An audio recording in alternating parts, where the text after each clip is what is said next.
top line. It all starts with the top line. And as I mentioned, we have three segments. So it's not a monoline business.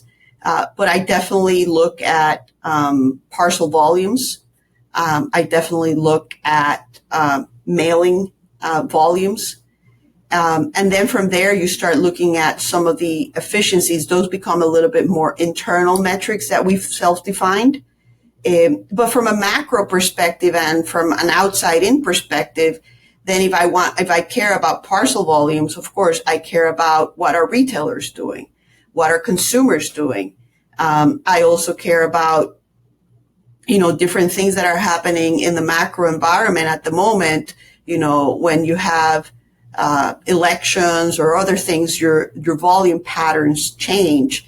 And the benefit we have is really we have a set of experts in our organization that have been in this business for a long time. So there's a lot of that happens by nature. But a lot of these things are very specific to different business models. And what I would say is where I want to get to is to find metrics. So where I would like to take our organization in finance with metrics is in the forecasting.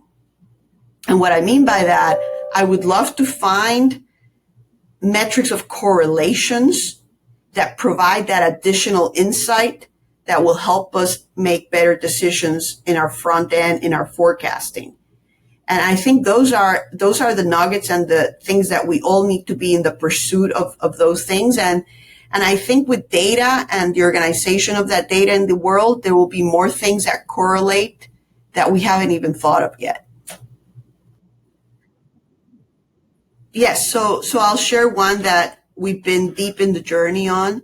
And in our parcel sortation business, we really needed to get down to unit economics. And in those unit economics, and this has been a collaboration between the operations team, the finance team, and really the company at large, was really being able, and we look at this on a daily basis, being able to say, hey, if I charge for a package X dollars on average, what are my unit costs? So then you say, how much do I spend on labor in that unit? How much do I spend on transportation in that unit? How much of my warehouse cost is spent on that unit? How much of the automation that I've invested in is spent on that unit?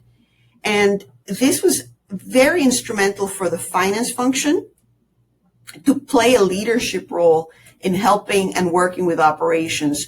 And the junction of those two groups have developed an incredible amount of more transparency. And where that transparency comes in plays a really huge role is in pricing. So now that you have that visibility, you can actually now make better pricing decisions. So I hope it gives you a flavor of the types of things we're dealing with here at Pitney Bowes.